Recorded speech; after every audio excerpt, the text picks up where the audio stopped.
As Go Local was first to report, former SEC lawyer and Forbes columnist Edward Ted Seidel told us that he is potentially eyeing a run at Attorney General here in Rhode Island. Now again, Ted Seidel had written the investigative report back in 2013 into the Rhode Island pension system, calling it License to Steal, looking at the agreements and the information made available of investments of the state's investment commission, the secrecy related to those, what the public should know, and of course, what those fees have amounted to. Now, we did learn within the past several weeks that Seidel is in line to be the biggest payout for a whistleblower in SEC history. He's looking like he's going to get in excess of $50 million. This was a case he was involved with in JP Morgan. He is now back headlining the news here in Rhode Island, saying that the new guard, in 2018 there are elections for Attorney General and Governor here in the state, could in fact, he said, bring in the SEC, find out what exactly happened. He's saying if he were to run, that he would run on that platform. So a couple of our guests that we do have in studio know Mr. Seidel well, have been following the situation, and have clear interest in what is going to take place. My first guest, J. Michael Downey from AFSCME Local 94, is around the corner.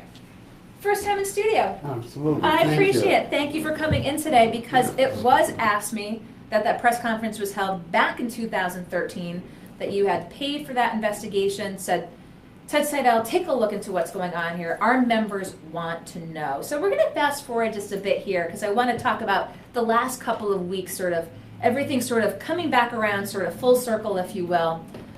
Finding out that Ted Seidel, as a whistleblower elsewhere, was getting a huge award by lieu of the work that he did. What did you think when you heard that this had taken place? I was excited, actually, for him. Having met him and done some work with him, I knew that he was very experienced, and his expertise, it showed through with the settlement, or the whatever it is. It seems like it's going to be quite a bit of money for the knowledge that he has in that type of forum with pensions and all of that business with the SEC. So not surprising for me, but very excited for him. It's a good time for him. So one piece of news we had first reported here at Go Local was that, but then talking with Ted Seidel last week, he told me that he is potentially eyeing a run for Attorney General. Now, the platform that he has sort of put forth, both if he runs or to other candidates as well, he said whoever wins Attorney General or Governor could call the SEC, hand over the documents that he pointed out that the SEC had requested but were not released by the state back in 2014. What did you think when you heard he might be actually looking at Rhode Island for Attorney General for this very purpose? Having followed Rhode Island politics, I was genuinely excited that someone like Ted Seidel would get into the foray here in Rhode Island. And I think as far as the pension idea goes and the pension issue, it's a wonderful issue in that it's very volatile. It's the kind of issue that I think could make a difference in the campaign, and certainly make the difference for taxpayers and people like myself who are contributing to a system that we know through Ted Seidel is not being run properly. So let's go back. Let's rewind back to 2013, before you had the press conference, when you were first introduced to him. Now, we kind of reiterated the timeline of what had taken place when he first started writing on the issue here in Rhode Island from his vantage point at Forbes. And then he came up to Rhode Island. What was your initial reaction when you saw what he was writing about? And then maybe he said, well, I can do some more for you, but it's going to cost you. Yes, I think the word that he used in something that I read recently through Go Local was the right word, skeptical. I did leave that meeting that was set up by Stephen Day. I do believe it was set up by Stephen. And I left that meeting skeptical. Having done more research, talked to Ted some more, in hindsight, I think it's one of the better things that myself and AFSCME did to put a little light. No one else has done anything to put a little light. Even Mr. Sass, I saw, was, and we usually don't always get along on every issue, but I have a great deal of respect for him. But he too credited us for putting a little light on this issue. So I hope Ted does run for something to continue that light, because it certainly needs it. So talk to us, if you can recollect back at 2013, what was the sentiment of AFSCME and the membership with what was going on with the pension system in Rhode Island?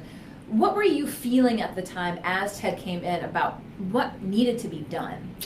We were feeling that the system and the legislatures, along with the treasurer then, Treasurer Raimondo, were certainly geared up to hurt us. We really didn't believe that they were trying to fix the system, and as we see today, the system isn't fixed. So our feelings were right then, and that was the main reason for getting Ted. We were trying to prove to the elected officials that everything wasn't dire straits, that we had an opportunity to do different things. They had a Professor Muniel on their own committee who talked about a stacked hybrid. I couldn't even get the words out of my mouth before the treasurer, then treasurer, said, oh no, we're going to do this. We knew it was wrong then, we believe it was wrong now, and not for selfish reasons, for taxpayers. We're taxpayers too. We pay an exorbitant amount. Now I'm paying 11%, others are paying 8.75, and we keep reading that our fund, although Treasurer Seth Magazine, I guess, is doing better, we keep reading our fund is not sound. And that's what they were doing. They changed all these laws to make it sound. We're questioning sound for who? For the taxpayers and the pensioners, or for Wall Street? And so what did you feel? The report came out in 2013. Ted Seidel was at AFSCME at the press conference, said, I'm going to be sending this to the SEC. We learned after that the SEC did contact Rhode Island, said, can you please provide these documents about these arrangements, about these fee structures with the hedge funds, and we're basically told, oh, those are secret, we can't give those to you. So you invested all this time, invested all this money. What was your reaction when, after seemingly that 2013 press conference, sort of nothing came of it? Well, it's the same reaction I have today. Even after this, nothing will come of it. That's why I'm hopeful that some type of political race will bring the light back on this very important issue, not only to workers, but again, to taxpayers. Everybody's getting hurt by this, and the right thing wasn't done. I believe Ted could do the right thing, and hopefully he will run. That's my hope. Do you think this should be sort of a litmus test issue for candidates? He's raised it, here we are, it's the middle of 2017. We've heard a couple candidates on the gubernatorial side. We do know that the governor is going to be likely running again. Attorney General, seats open, haven't heard much. Should it be an issue that is front and center for any candidate that declares for the seat? I absolutely feel it should be. There's been enough talk and debate and enough things shown by every newspaper and anybody doing news. The pension is a big issue. It's not fixed, and it needs to be addressed. It needs to be addressed in a fair manner. Not helping Wall Street, helping Rhode Island. That's what the system's designed, to help the employees and help Rhode Island, not people in Wall Street, or to fund people's campaigns, or to get money from people that donated. It's for the employees, the taxpayers, and the state of Rhode Island. It should be run like that. So, kind of twofold, you did mention you want to see that the pension fund is sound and being, run in the best possible manner. But if an investigation were to find wrongdoing and be able to recoup some of the losses that were seen by the state, how much of an impact would that have? It would have an impact that the members that I represent and myself know that their fund isn't being looted. Mr. Seidel says it may be the biggest theft in Rhode Island. He may be right. We should at least explore it. There's no reason not to explore it. Elected officials should want to know. I'm a taxpayer. I want to know if it's being run right or if it could be run better, and I believe Ted Seidel would make that happen. Well, while we have you here in the studio, we've been focusing on this issue for the past couple of days, but one of the issues that's very important to AFSCME and its members is what's going on at the training school. The training school is another system where we've brought everything to their attention, and in fairness, they have at least in the past 2 weeks, now it has been 3 to 4 months, past 2 weeks they seem to be putting more attention to it. They're hiring more people. They're talking about the tools that we need. They're at least listening to us, but it's sad that it takes these events to be listened to.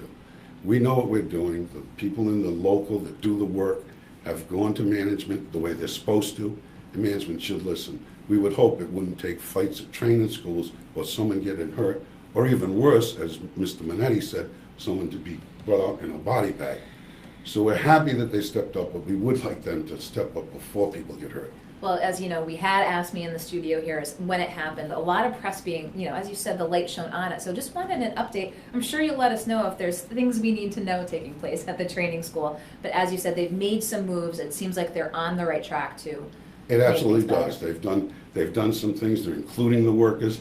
And most times when you include the people doing the work, you're going to do better because they know what they're doing and they want to be helpful. So we've talked about Ted Seidel possibly running for AG. Went over the training school issue a little bit.